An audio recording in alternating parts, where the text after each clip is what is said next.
Okay, hello, welcome to episode 406 of the Self-Help Podcast with me, Ed Lamb, and my good pal, Sean Orford. How you doing, Sean?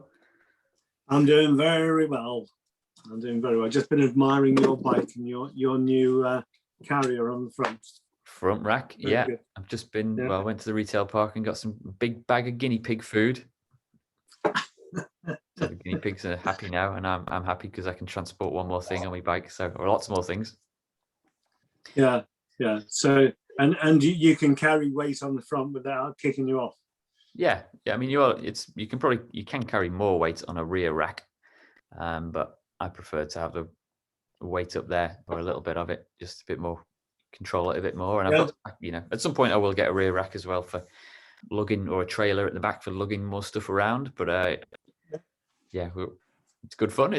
But we were talking. We've been chatting for 15 minutes before we came on air, putting the world to rights because things are heating up on planet Earth more and more, aren't they? How long till the things go off, Sean?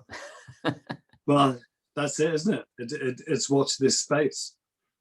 It's like there are so many things that are a bit iffy at the moment, from finance through all kinds of trade and commerce to social interactions, right the way down to the virus. It's like everywhere you look, there's interesting things going on.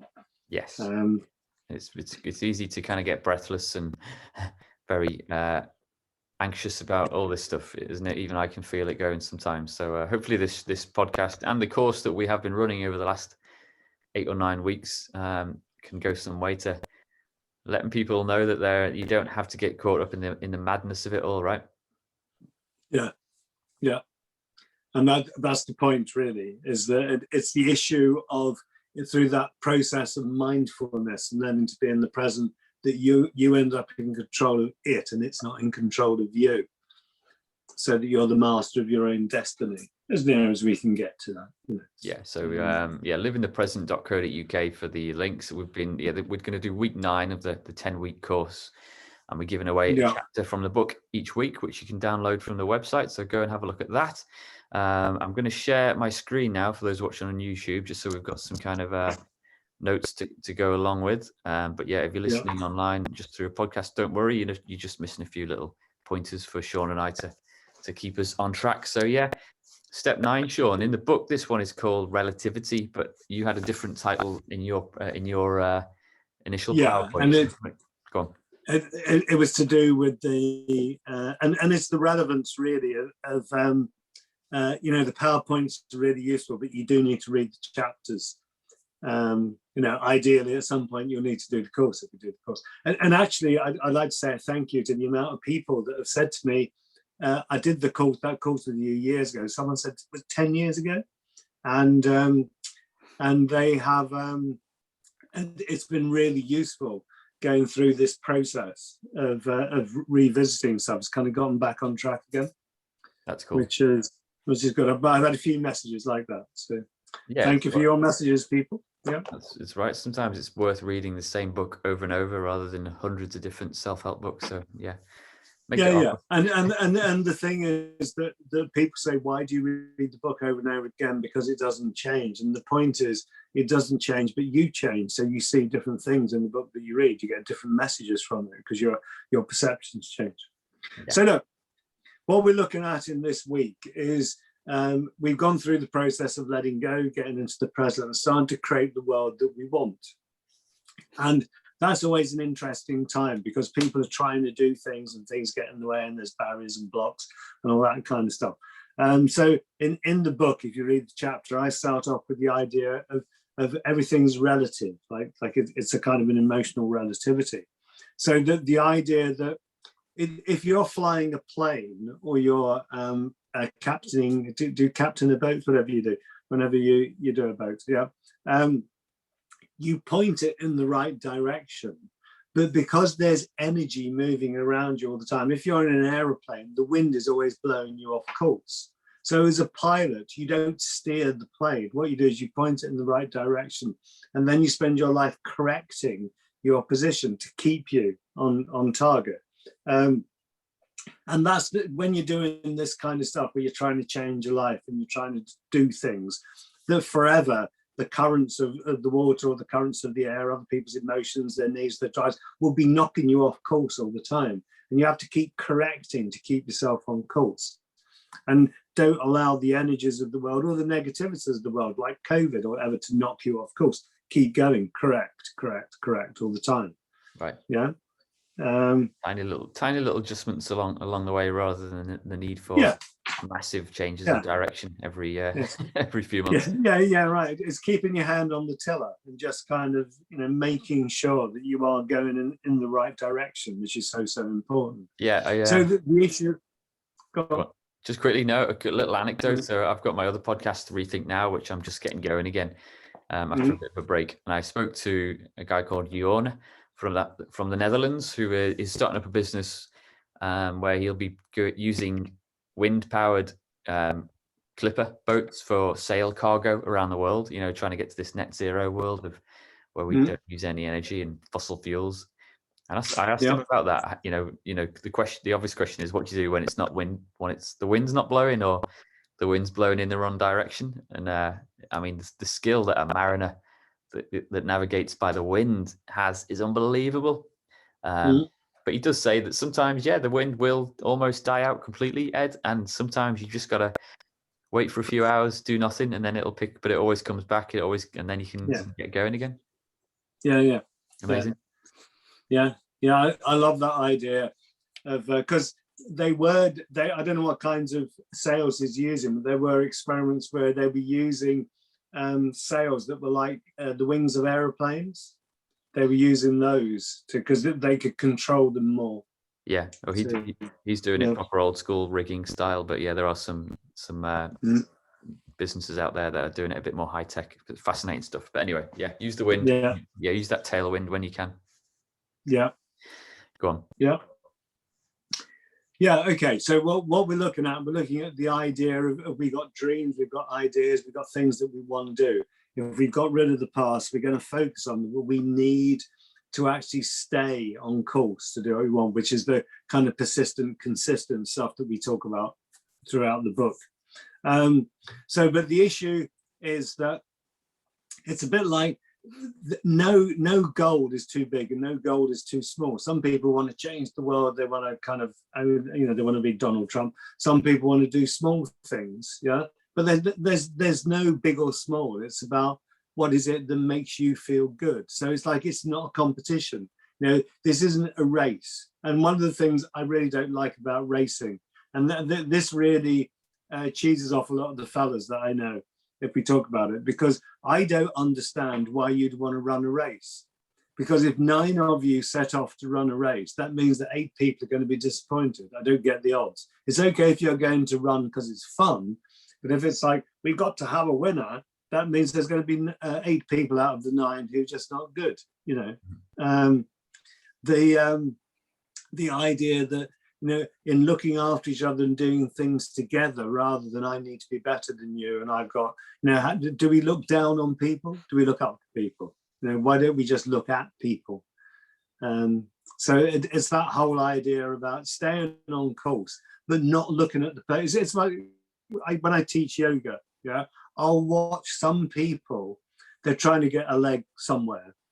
And they're not focusing on their own leg and working with taking the tension out of their own leg. They're looking at the people around them and they're thinking, oh my God. So they're starting to yank their leg about so that they can look good to other people rather than actually just being in their own thing. And that's the bit that's important. Other people's dreams are important, but they're no better or worse than yours. That's the bit that's important. Yeah. And one of the things about when we're looking at how we work together with people, when you look at people around you, lots of people are resources. It's like we don't need to reinvent the wheel.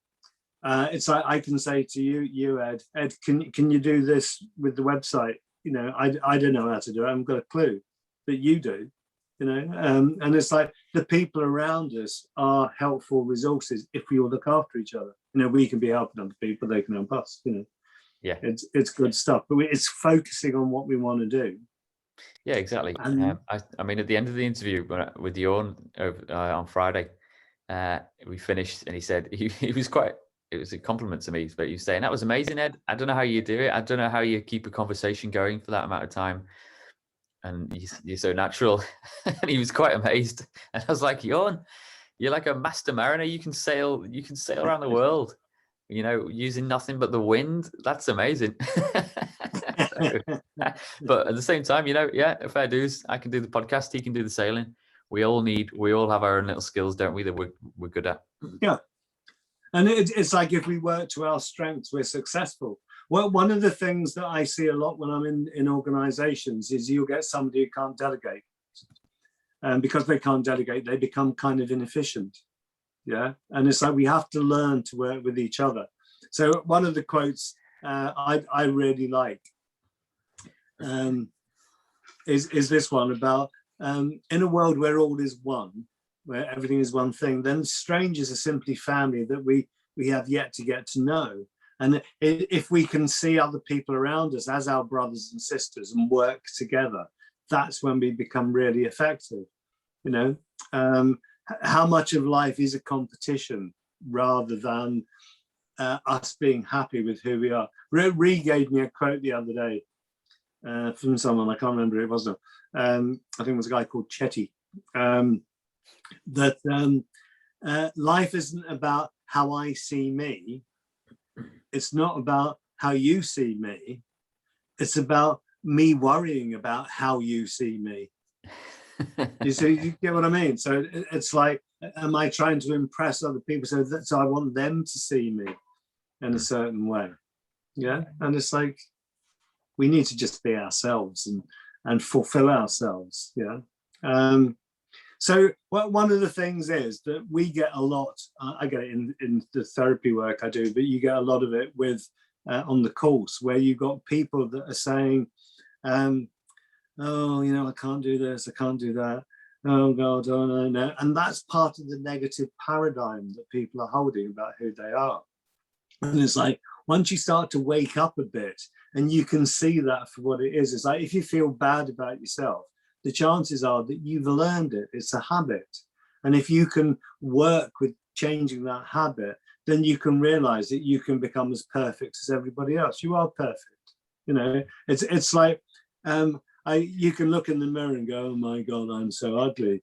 But you know how your liver works and your heart works and your lungs work, and like your feet keep your bum off the ground and they move you around. You know, it's like our bodies are amazing things. We are perfect things if we see it that way. Or we can go, oh my God, my lips are so thin, I need some filler.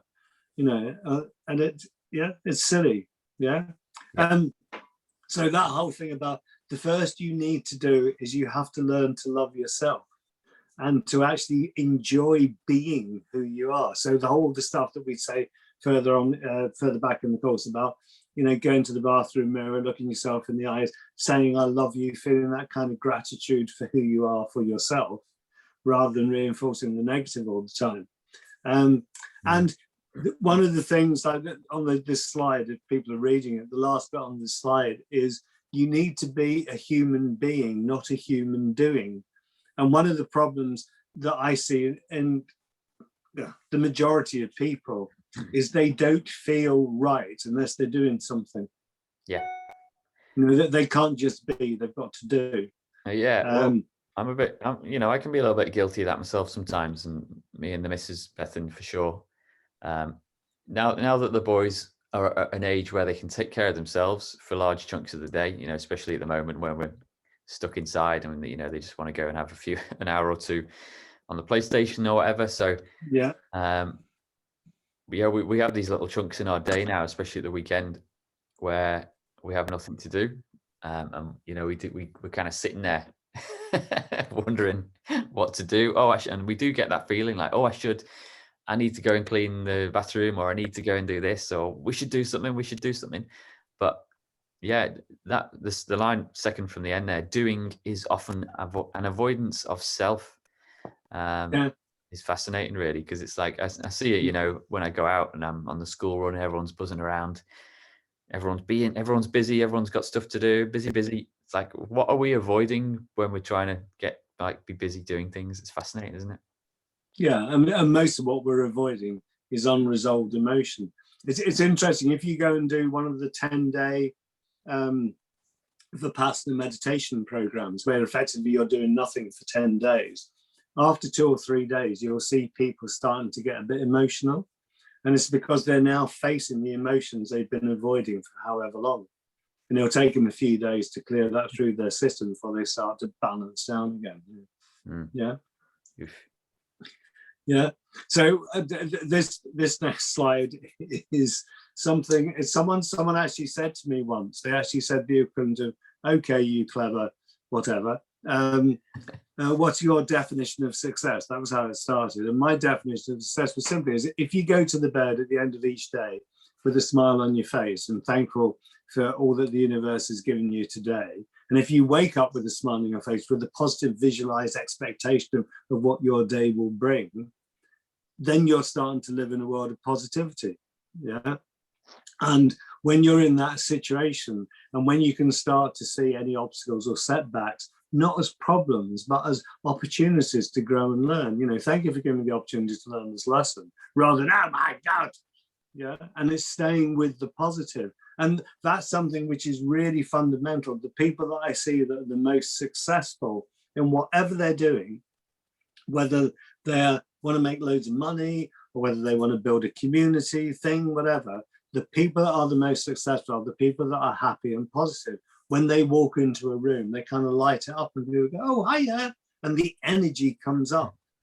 Yeah, and that's where the success comes from, but it comes from focusing on the positive and not on the negative. Yeah, so important. Yeah. I chatted to a parent at school on the way home yesterday, walking the same route back, and turns out he's retired recently, and he's older than me but younger than you, so he's probably, I don't know, mid-late 50s, I'd say, I guess. Yeah. And he's retired, and his job at the moment is just to walk the dog. They've just got a family dog, and that's all he's got going at the moment. And obviously my instinctive thing was, what are you going to do? What are you going to do with all this time? And I don't think he's figured it out yet, to be honest. And we didn't talk for too long, but is that idea that we have to do something. I assume there's a certain amount of financial freedom he has now, which is cool, which not all of us have. And financial overheads are a big cause of busyness, and that kind of that need to pay the bills and get by month by month. So but maybe he doesn't need to be busy. Maybe he can spend the last 30 years of his life, 40 years, whatever, just working on his garden or like who knows. We can but you see, the working on your garden is doing something. Going and do some charity work is doing something. I think what we get into the habit of is, if you're not doing something, then you're a lazy bugger. That's the first thing. There is sometimes a money thing in it, but it is also true that people that retire and do nothing usually get depressed and get physically unwell. Yeah, you need stimulation. Hobbies, games, sports, whatever, that keep you going. That's the bit that is really, really important. Yeah. And it's living in the happy space. What makes you happy. Yeah.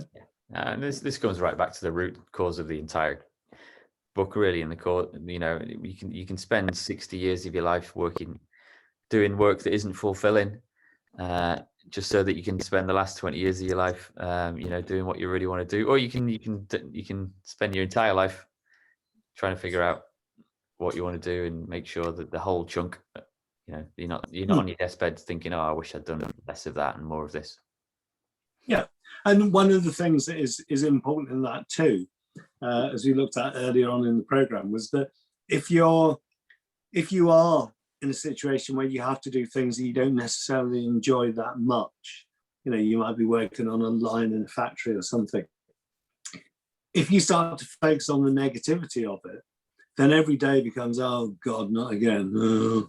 Whereas if you can focus on the positivity of it and the positivity of the people around you, and you start to tune into the positives, you're not being a naive kind of illusionist. You're being somebody who is accepting the positive out of what's going on. And it transforms your life. It does. Do you want to focus on the negative or the positive? It's a choice. So what did Einstein have to say? Why do we need to remember him? Well, it's interesting this, because Einstein created the maths that allowed the bomb to be created, which was so fundamentally destructive. And once he had done it, he started to panic a bit, and he actually asked a lot of the world leaders, is the universe a safe place to live in? Because he was thinking if people felt it was safe, they wouldn't let the bomb off.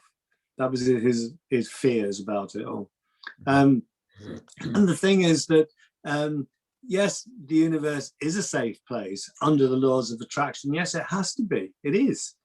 If we're positive, yeah. If we all focus on the negative, then we can really, really create a negative world if we want to. Yeah, but that's the law of attraction. It's what are we going to produce out of it? There is a book out by Joe Vitale called The Attractor Factor, which some of this stuff came from when we were doing the course. And it's the issue about being able to take control of your life so that you're doing what you want. But that means taking control of your thoughts and your feelings and then your actions and actually being able to do it. So using things like meditation and visualization.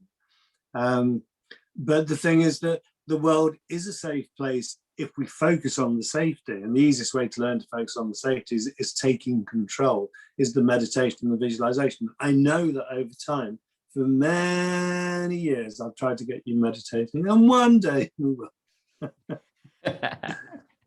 maybe riding your bike is a meditation. Yeah, well, that's my fallback in it. That I used to say that. Yeah, that's when I get my thinking done. Is when I'm well, it used to be on my 25-minute commute into work on my bike, but I haven't got that at the moment. So I've been trying to go out once, 2-3 times a week on longer rides, just to kind of find that time again, really. And other people go for a run, don't they, or all sorts of things.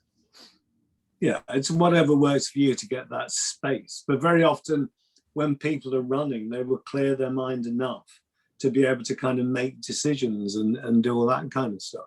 Yeah, and enjoy the power of now, right? That's the great thing that I love about riding a bike.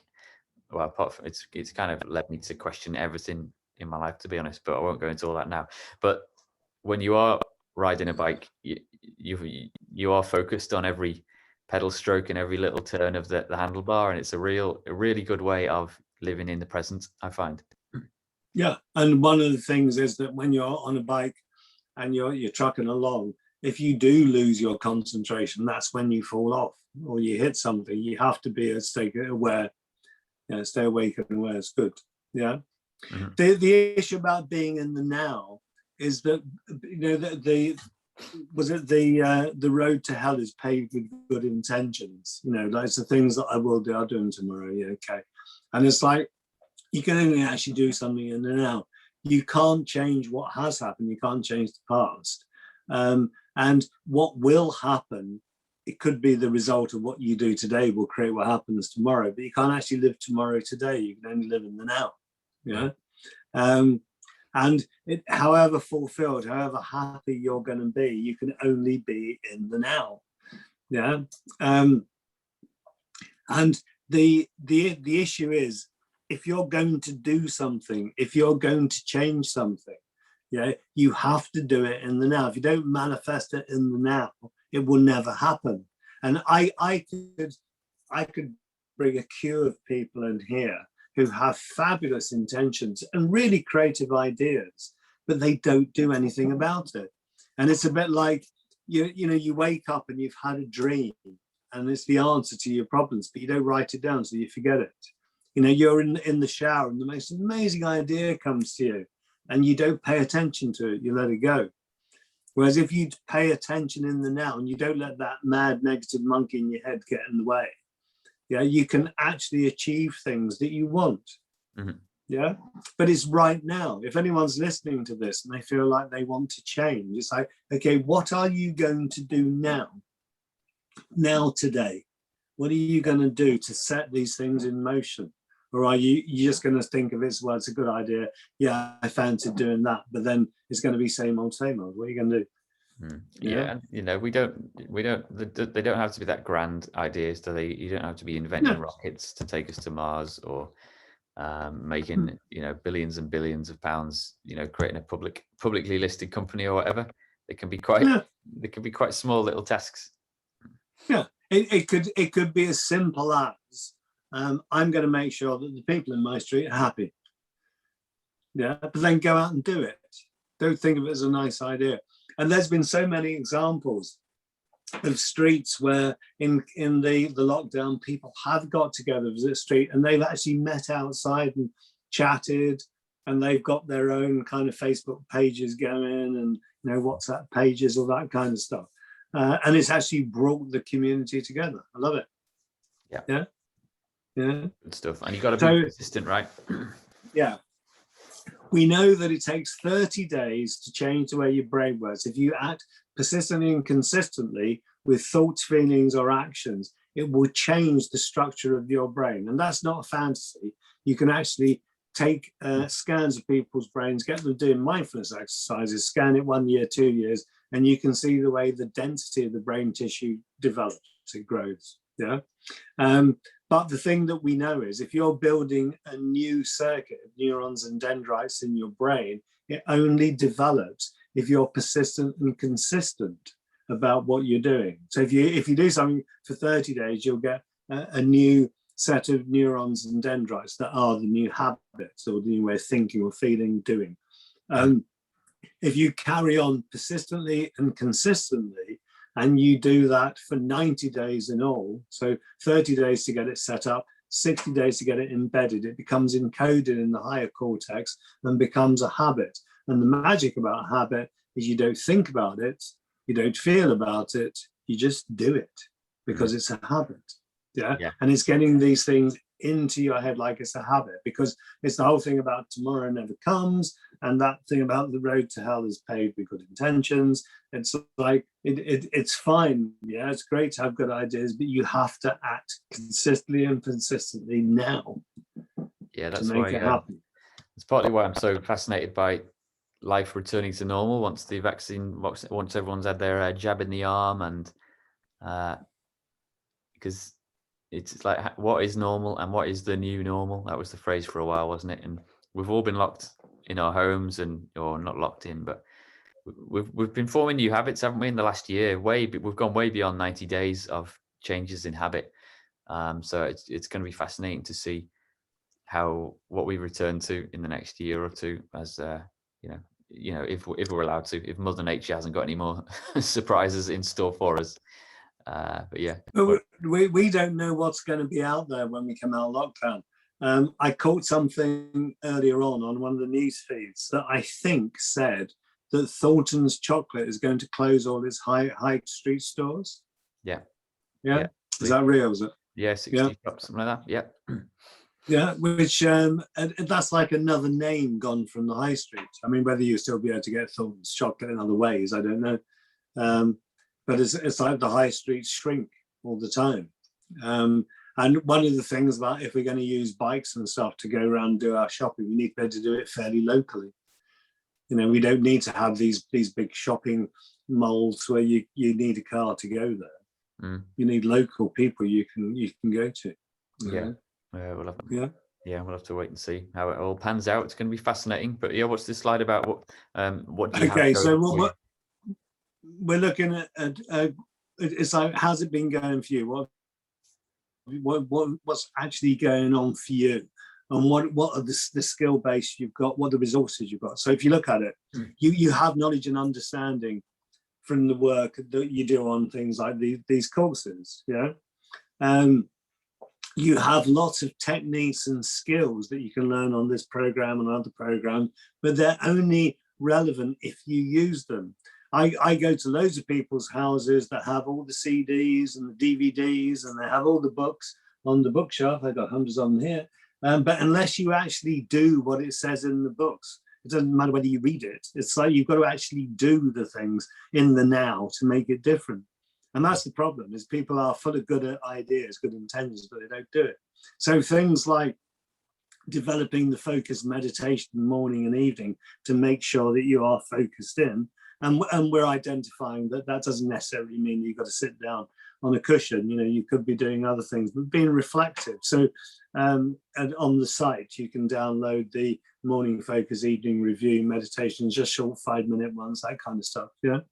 The key about forgiveness and letting go: stop holding negative crap about you or about other people. It just holds you back. It's no good.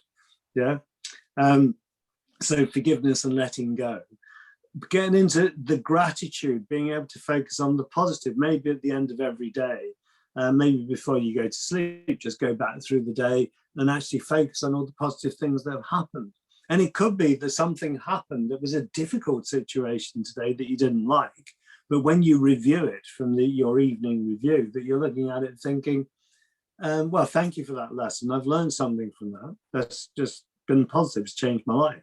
Mm-hmm. Yeah, so it doesn't necessarily have to be gratitude about all amazing things. There might be some tough stuff that actually you think, no, it's good. Yeah, and that confirmation of visualization and affirmation. It's like if you go into an interview, you have to visualize yourself walking out with the job, and you need those positive affirmations about, yes, I'm worth this. I can do this. This is going to be great. If we're going into the interview thinking, oh my God, oh no, I'm not good enough, and guess what happens? It's life. Mm-hmm. Yeah. So learning to focus on the positive in the now is the key. Yeah. So we're looking at ways that you can reinforce this. So lots of people that I know write journals, and they're not writing journals for other people. They're writing journals to reinforce stuff for themselves. Yeah. So it's the issue of, if you do a morning journal and you've got an intentional writing about the good things that are going to happen today, you've got a gratitude journal usually in the evening, which is the gratitude of what's happened. Yeah. Cool. Acknowledging the law of attraction, deliberate creation.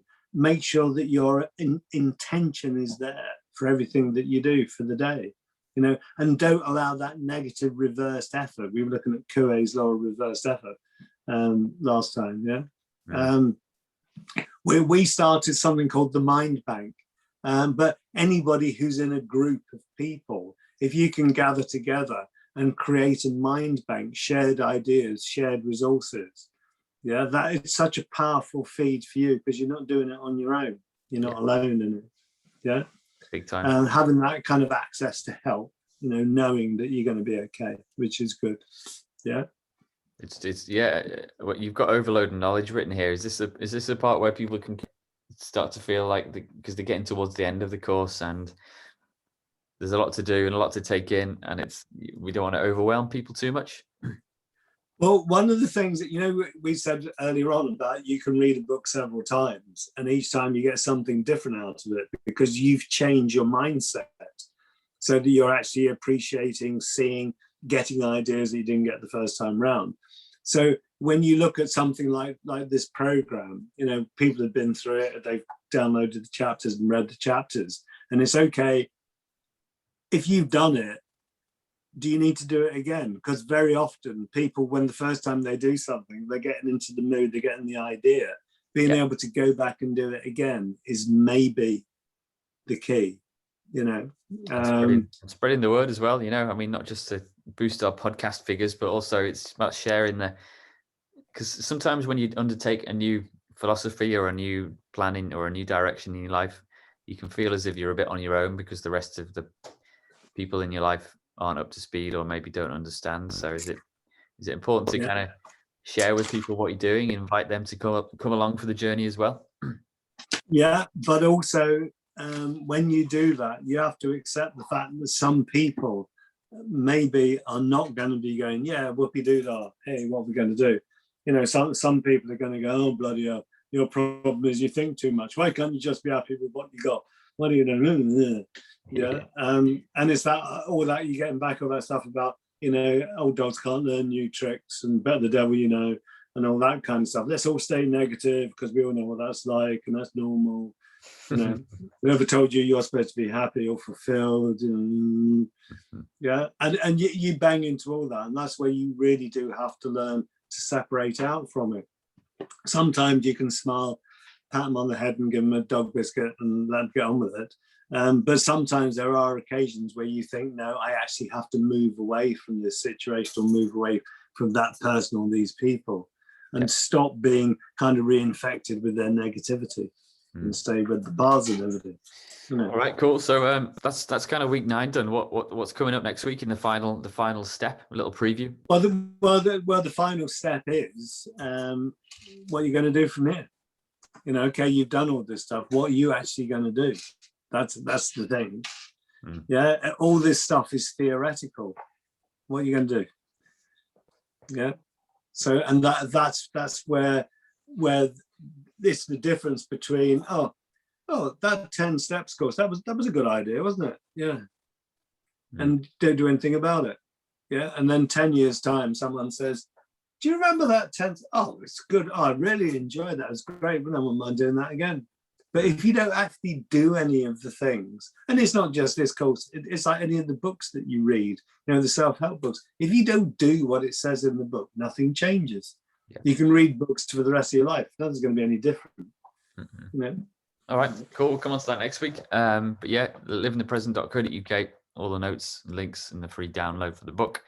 And Sean, I'll see you next time for the next stunning, exciting episode, eh? Keep smiling. All right. See you later. See ya. Take care. Bye.